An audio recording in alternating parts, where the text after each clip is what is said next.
गुरुर्ब्रह्मा गुरुर्विष्णु गुरुर्देवो महेश्वरा गुरुर साक्षात परब्रह्म तस्मै श्री गुरुवे नमः तस्मै श्री गुरुवे नमः तस्मै श्री गुरुवे नमः। नमस्कार, मैं डॉक्टर अंजना झा, राजा मानसिंह तोमर संगीत एवं कला विश्वविद्यालय के कथक नृत्य विभाग की विभागाध्यक्ष। सर्वप्रथम मैं विश्वविद्यालय के माननीय कुलपति जी प्रोफेसर पंडित साहित्य कुमार नाहर जी एवं विश्वविद्यालय के कुल सचिव जी श्री दिनेश पाठक जी एवं राज्य शिक्षा केंद्र के समस्त अधिकारीगणों का बहुत बहुत आभार ज्ञापित करना चाहूँगी कि उन्होंने मुझे यह ऑनलाइन व्याख्यानमाला में अपना व्याख्यान प्रदर्शन करने का यह अवसर प्रदान किया। अपने व्याख्यानमाला की शुरुआत के पहले मैं पिछले 12 एपिसोड्स में हमारे विश्वविद्यालय के समस्त संकायों के विभागाध्यक्ष, नाट्य एवं रंगमंच विभाग के विभागाध्यक्ष डॉक्टर हिमांशु द्विवेदी जी, भरतनाट्यम विभाग के विभागाध्यक्ष डॉक्टर गौरीप्रिया सोमनाथ जी, तबला विभाग के विभागाध्यक्ष डॉक्टर मनीष करवड़े जी, गायन विभाग की विभागाध्यक्षा प्रोफेसर डॉक्टर रंजना टोनपे जी, चित्रकला विभाग के विभागाध्यक्ष डॉक्टर बलवंत सिंह भदौरिया जी, स्वरवाद्य विभाग के विभागाध्यक्ष डॉक्टर सुनील पावगी जी, आप सभी लोगों का भी मैं आभार ज्ञापित करना चाहूँगी कि आप लोगों के माध्यम से ये ऑनलाइन व्याख्यानमाला, जिसमें हमारे मध्य प्रदेश के राज्य शिक्षा केंद्र के ये जितने भी शासकीय स्कूल हैं, हमारे छोटे छोटे बच्चे जो जुड़े हुए हैं, आप सभी प्राध्यापकों के माध्यम से उन्हें कला की महत्वपूर्ण जानकारियाँ प्राप्त हो सकी, जिन्हें हमारे बच्चों ने भी सीखा और मैंने स्वयं ने भी जाना और सीखा। मैं आज भारत के शास्त्रीय कथक नृत्य, उत्तर भारतीय शास्त्रीय कथक नृत्य के बारे में के सामान्य परिचय एवं कथक के विभिन्न घरानों के बारे में आप सभी लोगों को जानकारियां दूंगी। उसके पहले, चूंकि आज गुरुवार का दिन है और गुरुवार का दिन जो है गुरु को समर्पित है, तो कथक नृत्य विभाग के छात्र छात्राओं के द्वारा एक गुरु स्तोत्रम आप सभी छात्र छात्राओं के लिए प्रस्तुत है गुरु स्तोत्रम।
ब्रह्मा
प्रकाशन्ते महात्मनः ज्ञानमूलं गुरोर्मूर्ति पूजामूलं गुरोर्पदं मन्त्रमूलं गुरोर्वाक्यं मोक्षमूलं गुरोर्कृपा ज्ञानमूलं गुरोर्मूर्ति पूजामूलं गुरोर्पदं मन्त्रमूलं गुरोर्वाक्यं मोक्षमूलं गुरोर्कृपा ज्ञानमूलं गुरोर्मूर्ति पूजामूलं गुरोर्पदं मन्त्रमूलं गुरोर्वाक्यं मोक्षमूलं गुरोर्कृपा मन्त्रमूलं गुरोर्वाक्यं मोक्षमूलं गुरोर्कृपा।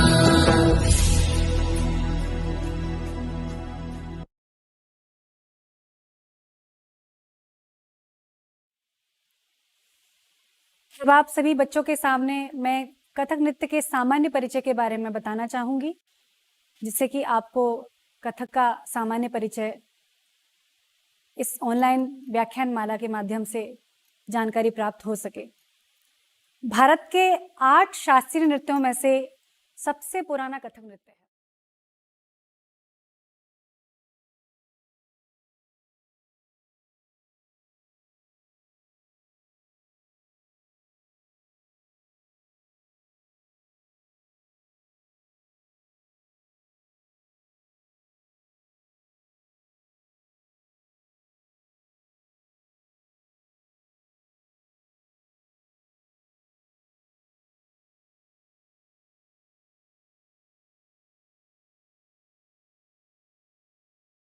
सभा में जयपुर घराने का, अवध के नवाब के राजसभा में लखनऊ घराने का और वाराणसी के सभा में वाराणसी घराने का जन्म हुआ।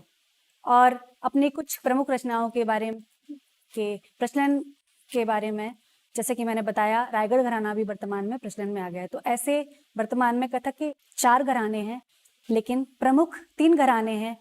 आप सभी बच्चों के सामने मैं लखनऊ, जयपुर और बनारस के बहुत ही प्रसिद्ध नर्तक गुरु पंडित बिरजू महाराज जी, गुरु पंडित दुर्गालाल जी और गुरु पंडित गोपी कृष्णा जी, ऐसे महान गुरु जो केवल नृत्य में ही पारंगत नहीं, जिन्हें तबला, पखावज, गायन इन विधाओं में भी पारंगत हुआ करते थे। एक बहुत ही पुराना वीडियो मैंने खोजा, और चूंकि हमारे बच्चों को ये पुराने जो गुरु लोग हैं जिन्होंने कथक के प्रचार प्रसार के लिए अपना तह जीवन और उसको सम्मान दिलाने के लिए एक महत्वपूर्ण योगदान दिया है, मैं चाहती हूँ कि आप उनके वीडियोस देखें और आप जान पाएं कि वो कितनी कड़ी साधना करके एक उच्च स्थान प्राप्त कर सके और हमारे देश की संस्कृति को आगे बढ़ाने में उनका कितना विशेष योगदान रहा है।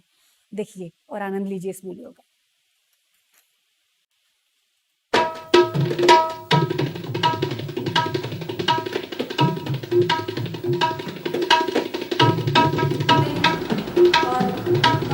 पंडित बिरजू महाराज जी हैं और पखावज पर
हम जैसे कि मैंने बताया था बच्चों आप लोगों को कि कथक के प्रमुख 4 घराने हैं।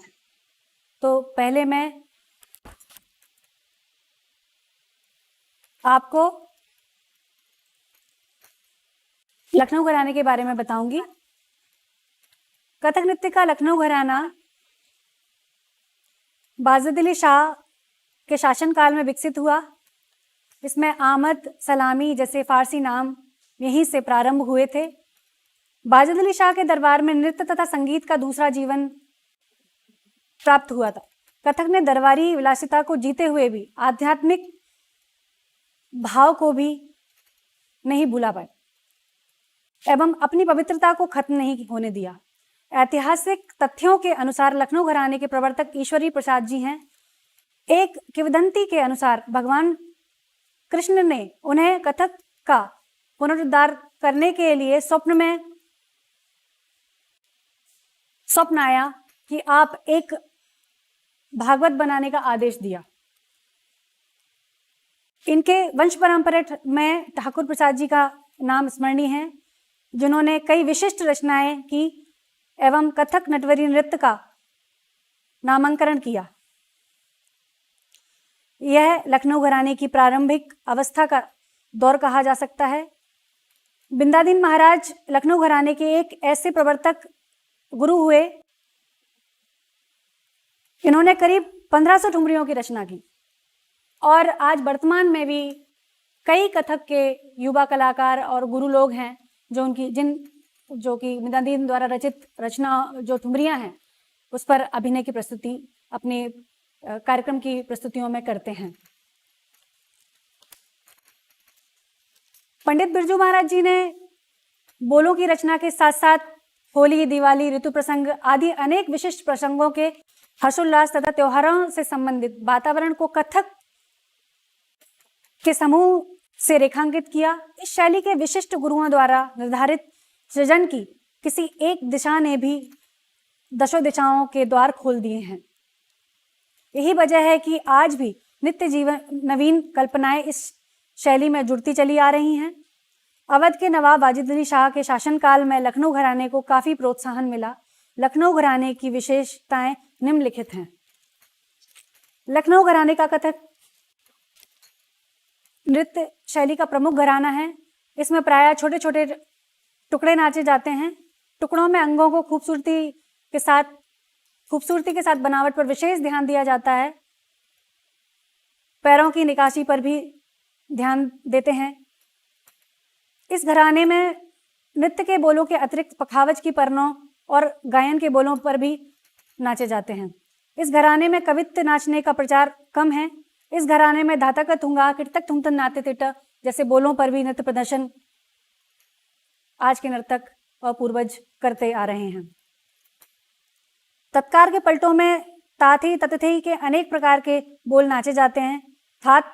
थाट बनाने का भी इनका विशेष ढंग है। इस घराने में गत निकास अधिक और गत भाव कम होता है। गतें दोनों ओर से बनती हैं। ठुमरी गाकर भाव बताना इस घराने की विशेषता है। इसे प्रचार प्रसार में लाने के लिए पंडित बिंदादीन महाराज जी का विशेष योगदान है और इस घराने को अधिक प्रचार प्रसार पर ले जाने के लिए पद्म विभूषण पंडित बिरजू महाराज जी का विशेष योगदान है और उन्होंने कई शिष्य तैयार किए हैं। ऐसा ही एक उनकी बहुत ही अच्छी शिष्या के साथ में एक वीडियो है जो कि मुझे प्राप्त हुआ है, मैं आप सभी बच्चों को दिखाना चाहूँगी। प्रस्तुत है महाराज जी।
बच्चों, अब मैं कथक नृत्य के जयपुर घराने के बारे में आपसे कुछ जानकारियां साझा करूंगी। जयपुर घराने के प्रवर्तक भानु जी माने गए हैं। इन्हें किसी संत द्वारा तांडव नृत्य की शिक्षा मिली थी। इस वंश परंपरा के नर्तक कान्हू जी के ने लास्य पर अधिकार भी प्राप्त किया था। इस नृत्य की पृष्ठभूमि धार्मिक वातावरण में पनपी। पंडित हरिप्रसाद जी की आकाशचारी तथा चक्करदार परने प्रसिद्ध थी और हनुमान प्रसाद जी का नृत्य लास्य प्रधान था। जयपुर घराने की नृत्य परंपरा को जीवित रखने वाला परिवार पश्चिमी राजस्थान के बीकानेर, संभारा, मोरचार, सुजानगढ़, शेखावत इलाके के मूल निवासी थे। जयपुर घराने की कुछ विशेषताओं को इस प्रकार से रेखांकित किया जा सकता है। जयपुर घराने से तात्पर्य कथक नृत्य की राजस्थानी परंपरा से है। पिछले 50 दशकों में जयपुर घराने की खूबी उसके लयात्मक चमत्कार में रही है। इसके अधिकांश नर्तक हिंदू राजाओं के दरबार में बहुत ही प्रतिष्ठित गुरु और नर्तक रहे हैं, जहां एक कथक नृत्य की बहुत सी प्राचीन परंपराएं इस घराने में अब भी सुरक्षित हैं। वहीं इसके नृत्य में जोश तथा तेजी तैयारी अधिक दिखाई पड़ती है। जयपुर घराने के नर्तक पखावज की मुश्किल से मुश्किल तालों पर नृत्य प्रदर्शन करते हैं। धमार ताल, चौताल, रुद्र, अष्टमंगल, ब्रह्म, लक्ष्मी ताल, गणेश चाल आदि में अत्यंत सुगमता से नृत्य नाच लिया करते हैं। इस शैली के नर्तकों द्वारा तत्कार में कठिन लयकारियों का प्रदर्शन अत्यंत प्रसिद्ध है। जितना पैरों की सफाई पर ये लोग ध्यान देते हैं, उतना ही हस्तकों पर भी ध्यान देते हैं। नृत्य के बोलों के अलावा कवित्त, प्रमेलू, तबला, पखावज के बोलों, पक्षीपरन, जातिपरन आदि विभिन्न प्रकार के बोलों को प्रयोग इस घराने की विशेषता है। भाव प्रदर्शन में सात्विकता रहती है और ठुमरी की अपेक्षा भजन या पदों पर भाव दिखाए जाते हैं। चतुरंग, तिरवट, संगीत, नृत्य, शास्त्र और साहित्य के पक्ष पर विशेष रूप से ध्यान दिया जाता है। बच्चों, मेरे गुरु पंडित राजेंद्र गंगानी जी हैं। मुझे लगता है कि उनसे बढ़कर घराने के बारे में कोई बता नहीं पाएगा। कुछ वीडियो उनके नृत्य के और कुछ घराने की जानकारी देते हुए मैं आप लोगों से साझा कर रही हूँ। आप उन्हें सुनिए और ज्ञान अर्जित कीजिए। छोटा सा एक उदाहरण ये दे सकते हैं कि घराने जो थे वो एक स्टेट, जैसे स्टेट होती, राज्य होते हैं, राजस्थान, उत्तर प्रदेश, मध्य प्रदेश, इस तरीके से वो उस वक्त जिस कला प्रफुल्लित हो रही थी या बन रही थी, उस वक्त ये ट्रेडिशन बने कि भाई ये घराना है। उसकी खुशबू भी आई और उसके जैसे फूल अलग अलग जगहों के पहाड़ों पे जाएं तो एक अलग वातावरण में वो फूल और वो वनस्पति मिलेगी आपको। समुद्र के किनारे चले जाएं तो कुछ और मिलेगा, रेतीले चले जाएं। उसी तरीके से मुझे अपने इस जयपुर के बारे में ये कहना कि जयपुर घराने में शुरू से ये रहा कि एक तेज प्रवृत्ति का एक सोच विचार से रहा। और मंदिरों में, क्योंकि हमारे यहाँ मुग़ल शासन तो हुआ ही नहीं, तो वो जो मंदिरों का एक असर था वो तब भी था और वो चलता चला गया। और एक और कहते थे कि जितने बोल आप मुंह से बोल रहे हैं या जो कथा आप मुंह से कह रहे हैं वो करके दिखाओ, इसी को कहते हैं कथा कैसो कथक कहलाए। तो वो उसकी सफाई और उसकी तैयारी और हमारे जो भाव पक्ष जयपुर घराने की विशेषता मेरे को जो लगती है, अब मैंने इतने सालों में जो महसूस किया, वो ये मुझे ऐसा लगा कि हमारे यहाँ श्रृंगारिकता के साथ भक्ति का बहुत ओतप्रोत रहा, उसको मिला के रखा। धार्मिकता की बात आती है ना, तो धार्मिकता को हम लोगों को ऐसा समझाया गया कि कृष्ण जो है वो सखा है। कृष्ण सखा मिल गए ग्वाली नगर, हिरत फिरत जब देख लियो, तब ग्वाल के कांधे चढ़ माखन उतार लियो और खाए लियो। दध की मटकी झटकी पटकी और दूध को भी बिखेर दियो। पकड़ लियो राधा ने जब तब ग्वाल बाल सब भाग गए, दध खाए गए। देख नारायण ताल बजाए के नाचने लागे, किट थई तथई तथई तथा किट थई तथई तथई तथा किट थई तथई तथई। छोटी सी लीला है जैसे माखन चोरी की, वो ऐसे सिखाई गई। गेंद खेलत हिरत फिरत जैसे कालिया दमन में, तो उसमें नागी जो हमारे दादाजी ने लिखी है कविता सारे, तो उसमें नागिनियाँ जो है वो उसमें शुरू में तो कह रही है कि तुम हो बाल गोपाल लाला, जब वो पहुँचे नाग के पास, तुम हो बाल गोपाल लाला, हमको आता तरस तुम पे कि तुम इससे कहाँ लड़ने आ गए हो, इससे नाग देवता से, उनकी नागिना कह रही है वाइफ के। तो लास्ट में लाइन आ रही है कि अब हो जानो तुम हो कृष्ण अवतार प्रभु जी, तुम कृष्ण नहीं अवतार हो प्रभु जी के। तो ये दोनों बातें जो है ना परस्पर वो हमें सिखाई और समझाई जाती है। तो इसलिए उसका प्रेजेंटेशन या उस भाव पक्ष को इस तरीके से रखते हैं हमारे यहाँ। पथ संचालन, लड़ियाँ, तिहाइयाँ, ये सब चाले, जैसे ये पलटे, ये बोल हम लोग पलटे करते हैं, लय बाँट करते हैं, तो लयकारियाँ भी करते हैं। हालांकि ऐसा नहीं कि जैसे ताते ही थी तत् आते ही थी तत् मूल मंत्र है जो हर घराना और हर परंपरा करता है। तो लेकिन वो ये कि आपके टेस्ट की बात है, कोई ज़्यादा तीखा खाना पसंद करता है, कोई थोड़ा मीठा पसंद मिला लेता है, तो ऐसा भी बात है।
अब बच्चों, मैं कथक के तीसरे घराने की ओर चलती हूँ।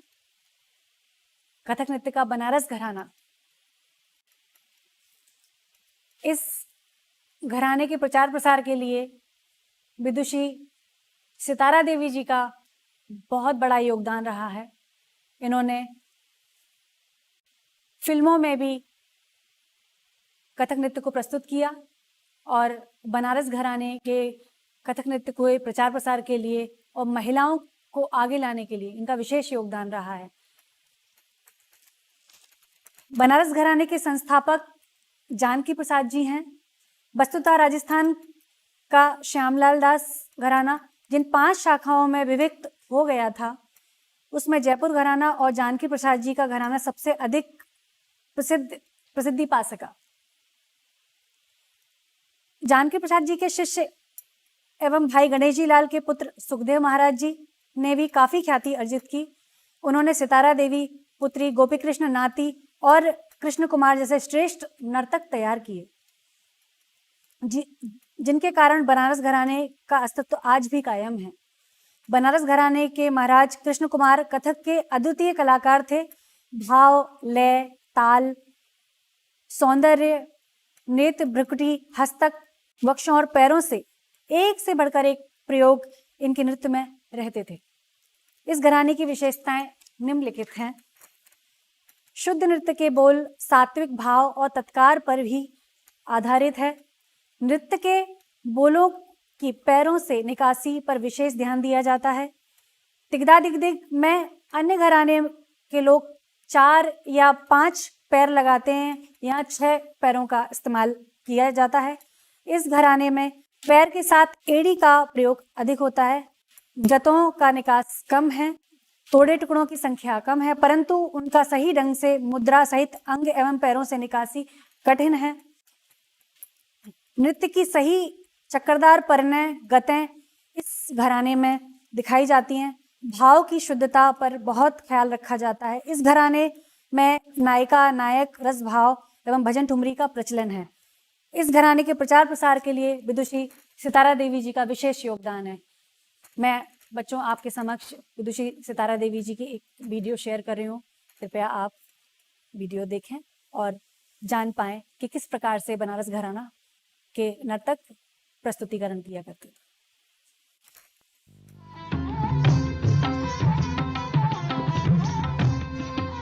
ये राधा कृष्ण का छेड़छाड़ है।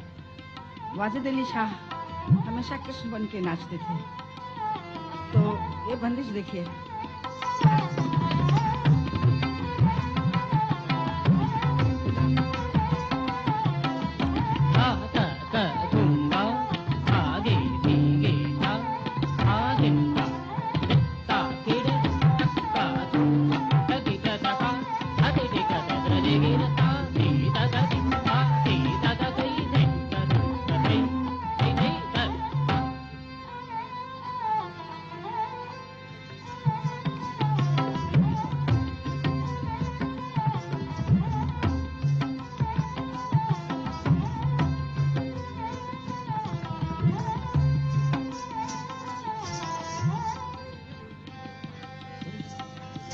din din da da tak din din da tak din din da tak din din da din din da da din din da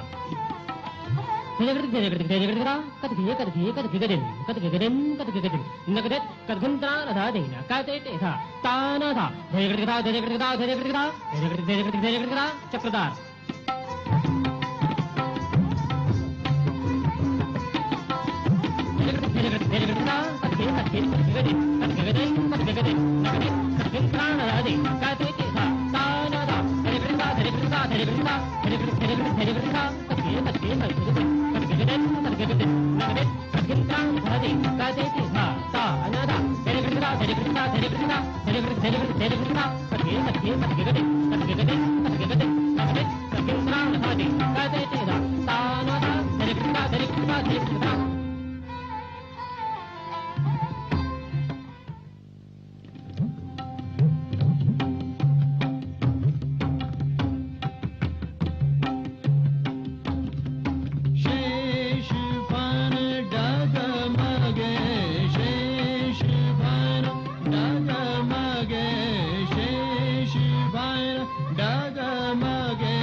Daga mage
शास्त्रीय कथक नृत्य में घुंघरू एक हमारा ऐसा साज है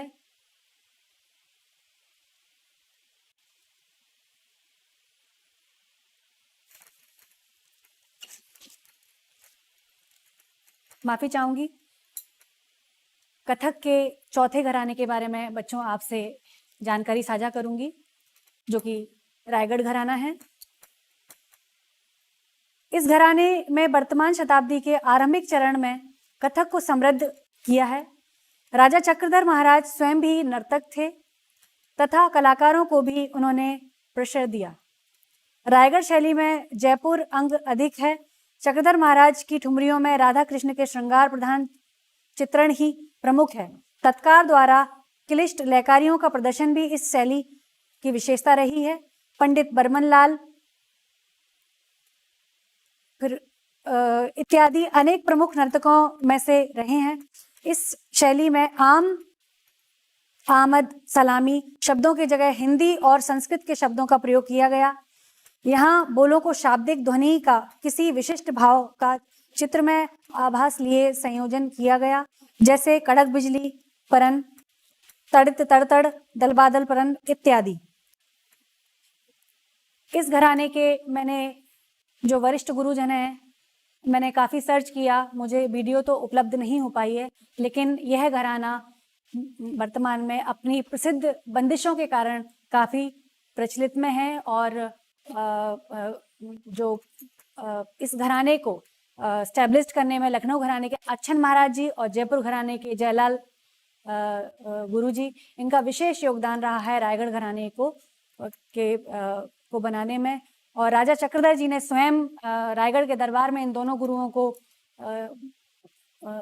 बुलाया था और इनके माध्यम से जो वहाँ के लोग थे उन्हें भी शिक्षा प्रदान की गई थी। ऐसी मुझे जानकारियां प्राप्त हैं जो कि मैं आपसे शेयर कर रही हूँ।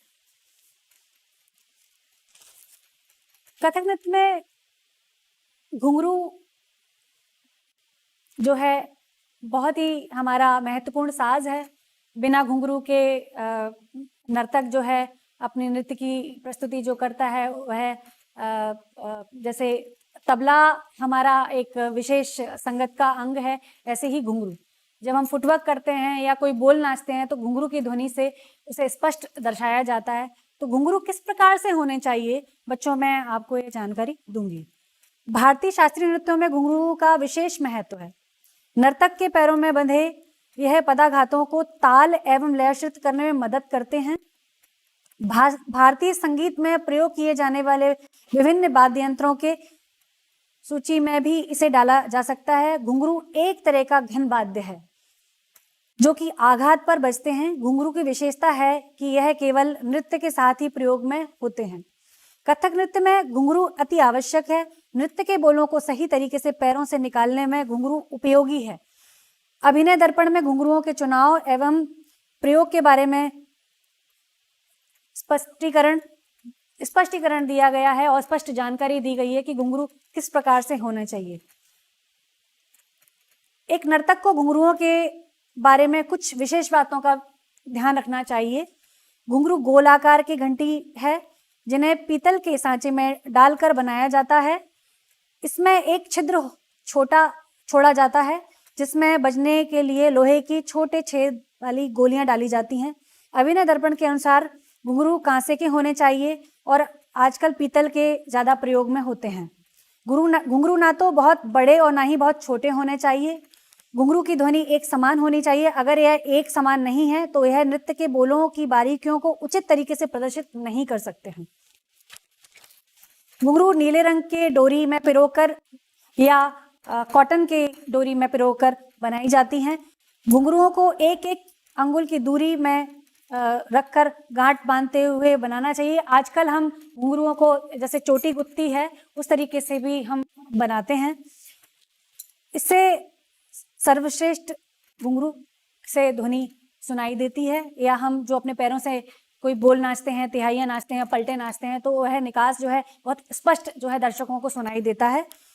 प्रत्येक पैर में 100-250 घुंघरू बांधी होने चाहिए। छोटे बच्चे जो हैं वो अपने पैरों में 50-50 घुंघरुओं को पहन सकते हैं, क्योंकि छोटे बच्चों को हम जो है ज़्यादा घुंघरुओं की अनुमति नहीं देते हैं। घुंघरुओं को एड़ी के पास से बांधना शुरू करते हुए पैरों में घुंघरुओं की एड़ियाँ बहुत ज़्यादा भी नहीं होनी चाहिए, जिससे कि उनके खुलने का डर रहता है। अतिरिक्त घुंघरू होने से कई बार पैरों के ऊपर के हिस्से में कंपन भी प्रकाशित होते हैं, जो कि बोल के माधुर्य को कम कर देते हैं। घुंघरू हमारे नृत्य का अभिन्न अंग है, इसलिए इनको श्रद्धापूर्वक और साफ जगह पर ही रखना चाहिए। और बच्चे विशेष तौर पर ध्यान दें, घुंघरू पहनकर वॉशरूम नहीं जाना चाहिए। हम घुंघरू की पूजा करते हैं, क्योंकि जब हम जितना साफ रखेंगे उतना ही हमारा साफ और स्वच्छ हमें घुंघरू से आशीर्वाद प्राप्त होगा। क्योंकि हम कहते हैं कि जितने भी वाद्य यंत्र हैं वो माँ सरस्वती माँ की देन है। ईश्वर भी उनकी बहुत आराधना करते थे, तो हमें भी उसी तरीके से अपने वाद्य यंत्रों को रखना चाहिए। कथक नृत्य का अभ्यास घुंघरुओं के बिना नहीं करना चाहिए। इससे पैरों का संतुलन बिगड़ सकता है और पदाघातों का अभ्यास भी ठीक ढंग से नहीं हो पाएगा। इस तरह हम देखते हैं कि घुंघरू कथक नृत्य का एक विशिष्ट अंग है। भावों के साथ नृत्य को ताल और लय समन्वित करने में घुंघरुओं का महत्वपूर्ण योगदान है। बच्चों, हमारी शास्त्रीय नृत्य की विधाओं में घुंघरू की पूजा गुरु के माध्यम से होती है, और ये परंपराएं जो हैं हमने अपने बड़े गुरुजनों को देखकर ही सीखी हैं। एक एपिसोड मैंने दूरदर्शन के माध्यम से प्राप्त किया है आप लोगों से साझा करने के लिए कि किस तरीके से बड़े गुरु लोग उस परंपरा को अगली पीढ़ी को देते हैं। जैसे हमने सीखा वैसे ही हम आपको आज ऑनलाइन माध्यम से सिखा रहे हैं, और हम आप बच्चों लोगों को ये बताना चाहते हैं कि बड़े गुरु लोगों ने इसके प्रचार प्रसार के लिए, इन परंपराओं को आगे बढ़ाने के लिए दूरदर्शन जैसे चैनल ने किस प्रकार से हमारी परंपराएं आगे बढ़ें, हमारी युवा पीढ़ी सीखे। तो एक एपिसोड तैयार किया है बच्चों, मैं आप लोगों के समक्ष साझा कर रही हूँ।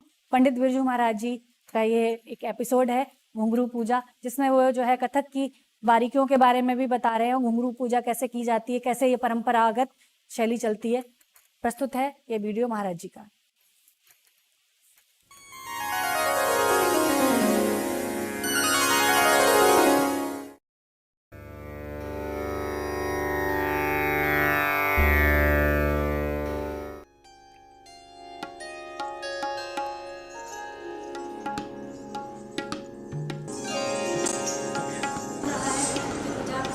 उन्होंने कथक को बहुत ही सरल ढंग से युवाओं तक पहुंचाने के लिए एक आम भाषा का भी उन्होंने प्रयोग किया था, गिनती की तिहाइयाँ, जिससे कि छोटे बच्चों को इंटरेस्ट आए। क्योंकि शास्त्रीय जहाँ पर नृत्य की बात आती है तो लोगों को लगता है ये तो बोरिंग है, लेकिन नहीं, हमारे गुरुजनों ने इतनी आम भाषा में और एक मैथमेटिक्स की भाषा, आप सब लोग बच्चे गणित भी सीखते हैं, तो लय भी एक गणित की तरह ही है। आगे की कक्षाओं में मैं आप लोगों को बताऊंगी किस तरीके से वंदना पे भाव किया जाता है, किस तरीके से तोड़े नाचे जाते हैं, तिहाई नाची जाती है।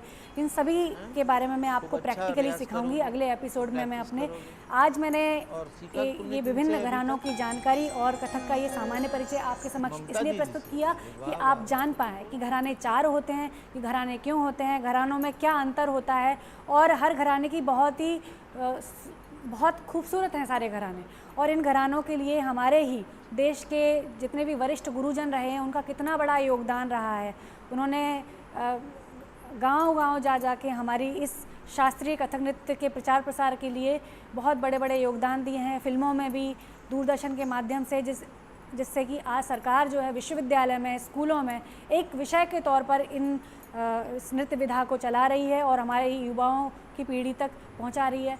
पढ़ाई के साथ साथ मैं बच्चों को ये बताना चाहूँगी कि हमारी संस्कृति, हमारी शास्त्रीय विधा, चाहे गायन है, वादन है, नाट्य है, नृत्य है, चित्रकला है, इन विधाओं से भी अवश्य जुड़ना चाहिए। अगर आप इन सभी विधाओं से जुड़ेंगे तो आपकी कंसंट्रेशन पावर बहुत अच्छी होगी, आप और भी अपनी अच्छी पढ़ाई कर पाएंगे और आप संतुलित रहेंगे। जीवन में आपके कोई भी अगर कठिन पड़ाव आएगा तो ये कलाएं जो है हमारे जीवन को बहुत ही सकारात्मकता प्रदान करती हैं और हम भारतीय हैं और हमारी ये सबसे पहली जिम्मेदारी है कि हमारी भारत की संस्कृति है उसे हम सीखें और उसे आगे लेके जाएं, जिसका प्रमाण ये गुरुजन हैं। इन्होंने जो है अपनी जीवन शैली में इन कलाओं को धारण किया और युवा तक पहुंचाया और इतना सम्मान दिलाया। इन कलाओं को हमारे देवी देवताओं ने भी किया। श्री कृष्ण भी नृत्य किया करते थे, भगवान शिव भी नृत्य किया करते थे, गणेश जी भी किया करते थे। और शास्त्रीय नृत्य की विधाओं में मैं आपसे ये साझा करना चाहूँगी, वो देवी देवताओं के भजनों पर, श्लोकों पर नृत्य नाचने की परंपरा रही है। तो सीधा सीधा संबंध जो है इसका अध्यात्म से है। बच्चों, मैं आप लोगों को यही बोलूँगी कि आप लोग ये ना सोचें कि हम शास्त्रीय विधा से जुड़ेंगे तो ये तो बोरिंग है, ये बिल्कुल नहीं है। आप सीखेंगे तो आपको बहुत अच्छा लगेगा, आपको लगेगा कि आप पूजा कर रहे हैं, ईश्वर के समीप जा रहे हैं। तो आप ज़रूर जुड़ें, बहुत अच्छा सीखें और जितने भी बड़े गुरु लोग हैं आप उनको देखें, क्योंकि कहते हैं कि देखा सीखिया परखिया। शिक्षा जो है इन्हीं तीनों चीज़ों से ली जाती है और गुरुओं का सम्मान करें। गुरुओं का सम्मान करेंगे तो आपको कला जो है बहुत अच्छे से आएगी, आप पढ़ाई बहुत अच्छे से कर पाएंगे और किसी भी विधा में आप बहुत ऊंचाइयों तक जाएंगे, आप गुरुओं का सम्मान करेंगे। तो ये आज गुरुवार का दिन है, ये परंपरागत विधा है, तो मैंने ये आज का एपिसोड इसीलिए घरानेदार जो परंपरा जो है हमारे गुरुओं के द्वारा ये परंपरागत चली आई है अगली पीढ़ी को देना, तो मैंने ये इस तरीके से ये अपना व्याख्यान का एक सीरीज़ बनाया। तो अब आपके समक्ष जो है प्रस्तुत है पंडित बिरजू महाराज जी का ये एपिसोड घुंघरू पूजा, आप देखिए।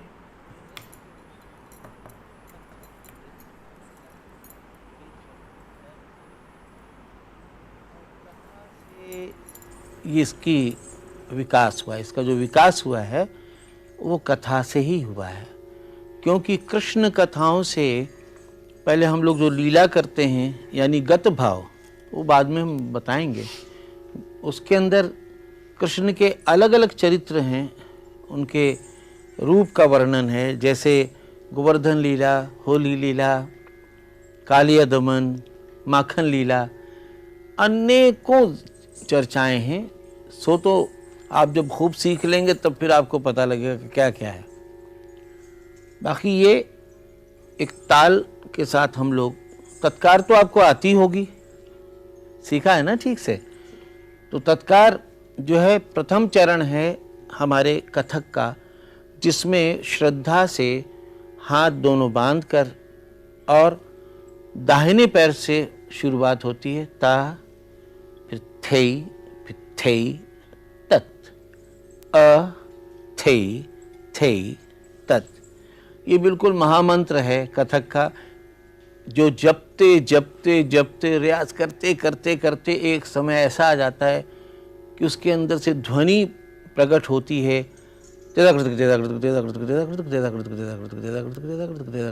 ऐसा लगता है जैसे होम की अग्नि जो है वो उठी हुई है।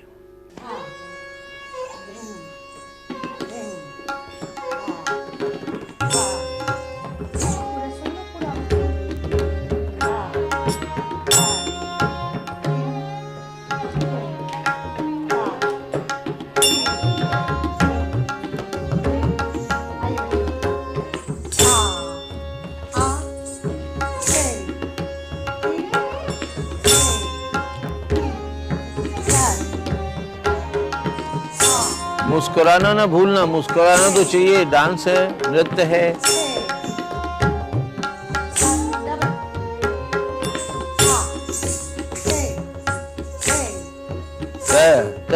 आ थे थे ता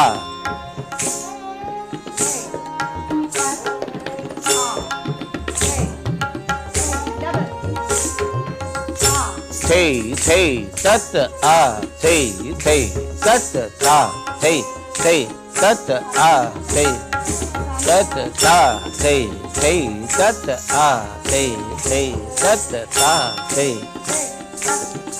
थे थे थे थे तत् आ थे थे तत् आ थे थे तत् आ थे थे तत् आ थे थे तत् आ थे थे तत् आ थे थे तत् तत्ता ते ते तत्ता ते ते तत्ता ते ते तत्ता ते ते तत्ता ते ते तत्ता ते ते तत्ता। हाँ बेटा, अब आगे जाओ।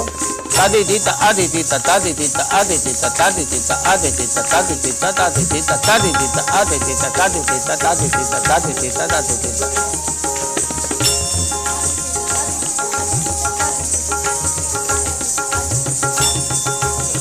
तिहाई करो। आदे दी ता आदे दी तादे दी ता आदे दी ता ते ता ते तादे दी ता आदे दी ता ते ता ते तादे दी ता आदे दी ता ते ता ते तादे दी ता आदे दी ता ते ता ते तादे दी ता आदे दी ता ते ता ते तादे दी ता आदे दी ता ते ता ते तादे दी ता आदे दी ता ते तादे दी ता आदे दी ता ते ता ते। वाह वाह। अब देखिए, आपने कौन से मात्रे पर कौन सी चीज पे खत्म किया, नाम मालूम है आपको? सम। हाँ देखो, ये सम ऐसी जगह है कि जहाँ से हर चीज शुरू होती है और वहीं समाप्त होती है। ठीक है ना?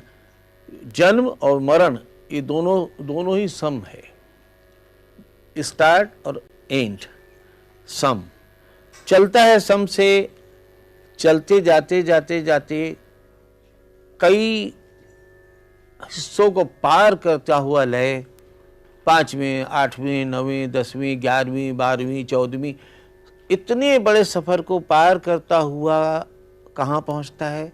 सम पर। पूरे हमारे गाने बजाने में, चाहे सितार हो, चाहे सरोद हो, चाहे पखावज हो, चाहे तबला हो, ये सभी का लक्ष्य है कौन? सम। अगर वो सम ना होता तो ढूंढते रह जाते कि हम कहाँ जा रहे हैं। अंतहीन यात्रा होती, किनारा न मिलता। वो किनारा जो था वही तो पहुँचने की जगह थी, जहाँ पर हम कहते हैं सम। तो ये ऐसी जगह है कि हम लोग जैसे ताल में कहते कि हम और तबला या पखावज हम लोग उड़ते हैं, और उड़ान भरने के बाद शून्य में उड़ान भरते हैं। जैसे खाली स्थान होता है उसको कहते हैं शून्य। शून्य में उड़ान भरते हैं विचारों के लय को लेकर। ऐसे कभी वो यूं जाता है, कभी यूं जाता है। जैसे तुम लोग तो बॉल तो खेलते ही हो, बॉल तो सभी बच्चे जानते हैं कि बॉल का कैसा हिसाब है कि यूं गया, यहाँ उसको पटका और वो यूं उठ के गया, वहाँ पटका, यहाँ आया। समय के हिसाब से वो गिरता है, फिर से उठता है। उसी तरह लय के बॉल को लेकर एक 3 ताल के फील्ड में, फील्ड यानी वो एक चौरस जगह है, हर चीज़ के लिए एक जगह होती है। जैसे कमरा आपका, अब अगर आपका कमरा चौकोर है तो हम कहेंगे 1 2 3 4, 1 2 3 4, 1 2 3 4, 1 2 3 4, तो कैसा हो गया? चौकोर। अगर हम कहते 1 2 3 4 5 6, 1 2 3 4 5 6, 1 2 3 4, 1 2 3 4, तो कैसा होता? एक तरफ से पतला, दोनों साइड से, और ऐसे लंबा। तो गिनतियों से हम मेजरमेंट से सारे लय को और उनको बोल देने के बाद उसको सजाते हैं। लय, गतियां, उसी को हम लोग नाम पुकारते हैं। आपने अभी आपको ताली आती है? 3 ताल की ताली आती है? जरा सुनाइए। 1 2 3 4। दिन दिन धा धा दिन वाह। दिन धा धा दिन दिन धा धा दिन दिन धा। गिनती में 1 2 3 4 5 6 7 8 9 10 11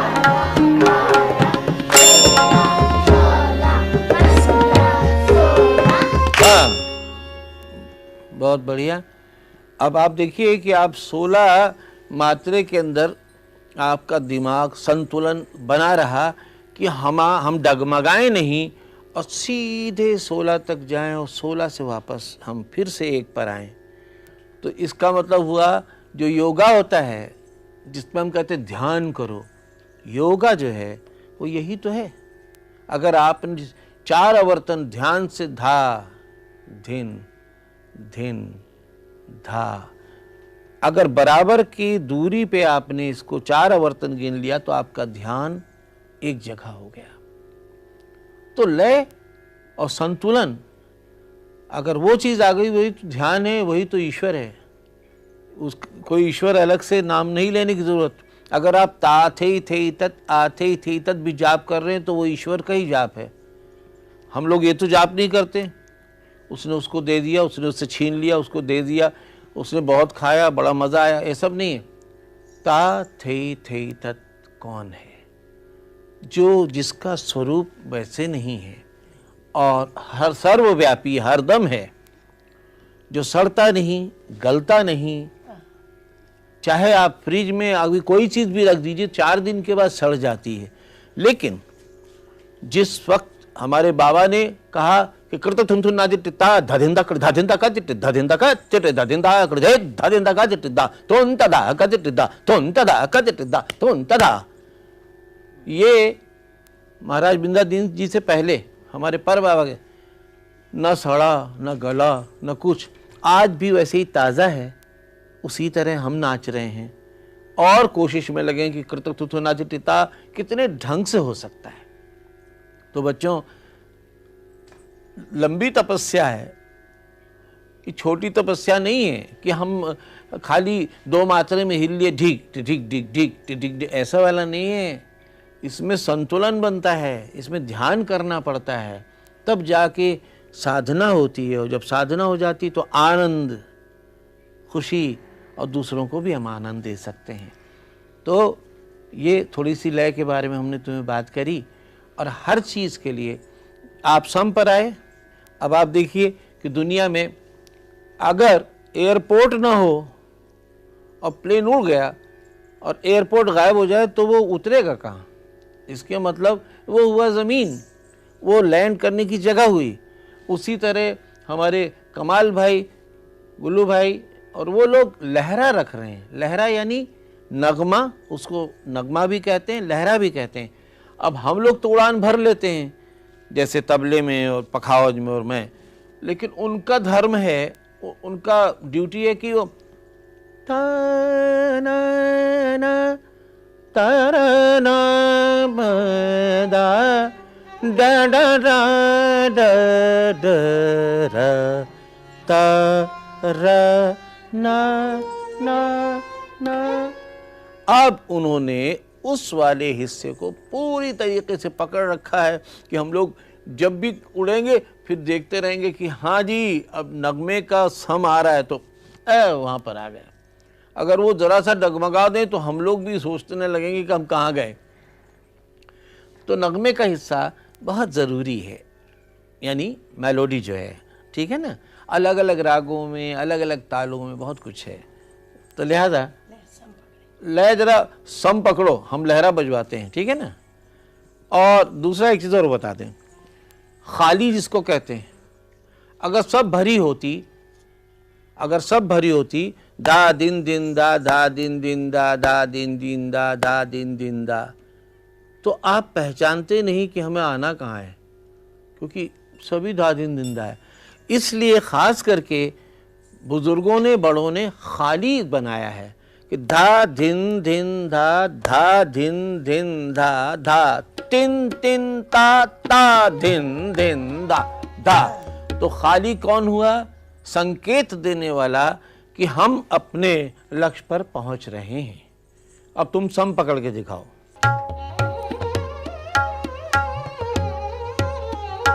धा नगमा।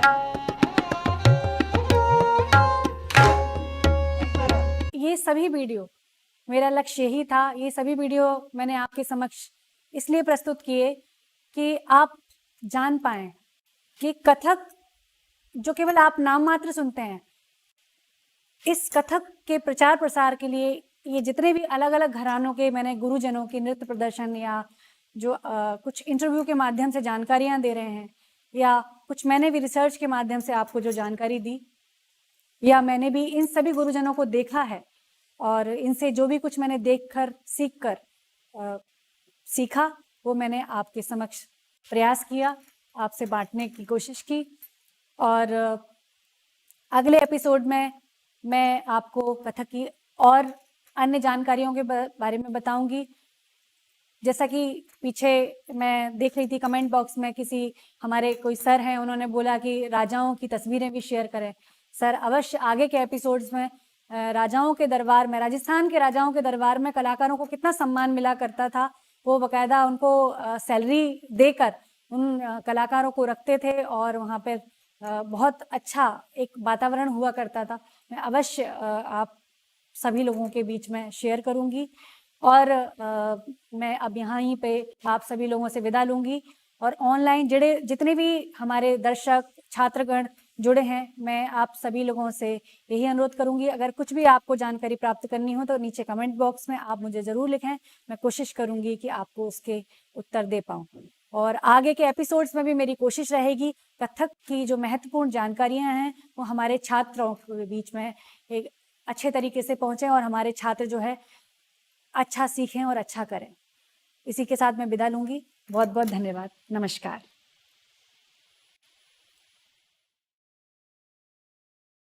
दे ना दे दे ना दे ना दे दे ना दे ना दे दे ना दे तेरा तेरा तेरा तेरा तेरा तेरा के तेरा के सच सच तेरे दे तेरे दे ना दे दे ना दे ना दे दे ना दे ना दे दे ना दे ना ताकि ताकि ताकि ताकि ताकि ताकि ताकि ताकि ताकि ताकि ताकि